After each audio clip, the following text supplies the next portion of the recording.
fans and followers, welcome to another edition of 50 Going on 30, How to Survive Staying at Home, Feed Your Head. Be sure to like us and subscribe, comment below, tell us what you'd like to hear about in future episodes. So one of the things I've been doing since we've been staying at home is catching up on my reading. And one of my favorite books is The Art of Gathering by Priya Parker. This book is fantastic. So it's a really interesting take on why we gather, and it's for all kinds of events, social events, meeting events, World Summit events, any kind of event. And it's not a book on the details of why we gather or the flowers, the food, and the cocktails, sort of like a Martha Stewart book, although Martha Stewart is my idol because she does everything to perfection. This book instead tells us how to get our guests to participate and become more engaged in and connect with each other during the stages of the event. So she talks about the stages of an event. And what is the outcome, the desired outcome? What larger need does your scheduled potential event want to address? What questions do you want to answer through your event? What problems do you want to solve during the event? What is your desired outcome? And your event should be organized around affecting your desired outcome. So Priya Parker takes us through every aspect that we would ever need to think about, and so many that I had never thought about before. And this book has been really thought-provoking, really motivating, and will really help your guests engage more with you and with each other at your next event. So you might say, well, I'm at home and I'm really busy. I don't have time to read. Well, I'm really busy too. I still work on my business. I still create new veil designs. I'm on a couple of boards like the WIPA board for wedding professionals.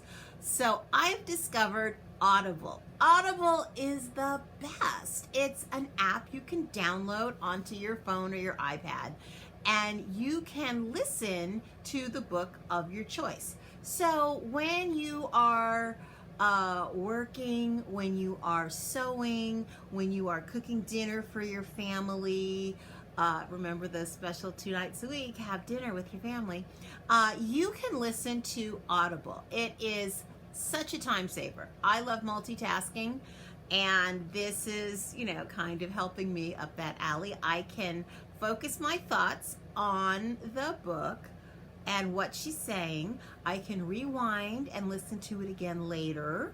I can take notes later. Audible is amazing. So my next Audible book coming up, I'm a little late on the late freight. Michelle Obama's Becoming. There is a great amount of books on Audible for you to choose from. I highly recommend it. So, speaking of Michelle Obama, what have you been watching on TV as you spend this quarantine time?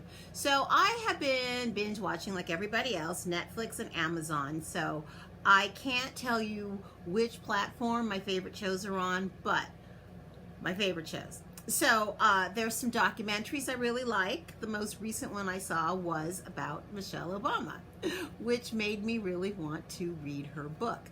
Some other things I've been watching. I like thrillers. So one of the thrillers is called The Stranger. And The Stranger, excuse me, is a British show, maybe 6 episodes. I love when there's 6 episodes. It's so easy to see the whole thing. It's a thriller about the lengths people will go to keep their secrets hidden. It's really riveting. Another one that's great is Hollywood. Hollywood is brought to us by Ryan Murphy. Hollywood, cute glass from Cat Studio. Hollywood is a what-if story from the golden days of Hollywood. Now, it's not, you know, a memoir of famous stars. This is what if back in the day, Hollywood had been more diverse, more open to women and people of color and the LGBTQ community, and how it would have affected the types of movies that were made back then. We might have a better society nowadays. Anyway, so Hollywood by Ryan Murphy, that is, I'm pretty sure, is on Netflix. Another really interesting but much longer, I think it has 2 seasons or 3 seasons, thing that I watched was Shtisel. Shtisel is fantastic. Shtisel is a fellow who lives in a super conservative Hasidic community in Israel. And he is sort of trying to find himself. He's getting pressure from his family to find a wife. And it's really about this fellow's search for self-fulfillment while living within the confines of his community. I highly recommend it. It was fascinating and I learned a lot, and you'll be totally rooting for this fellow. Another cool costume drama is Belgravia. Originally it was on Masterpiece Theater. It's set in the Regency period, the early 1800s.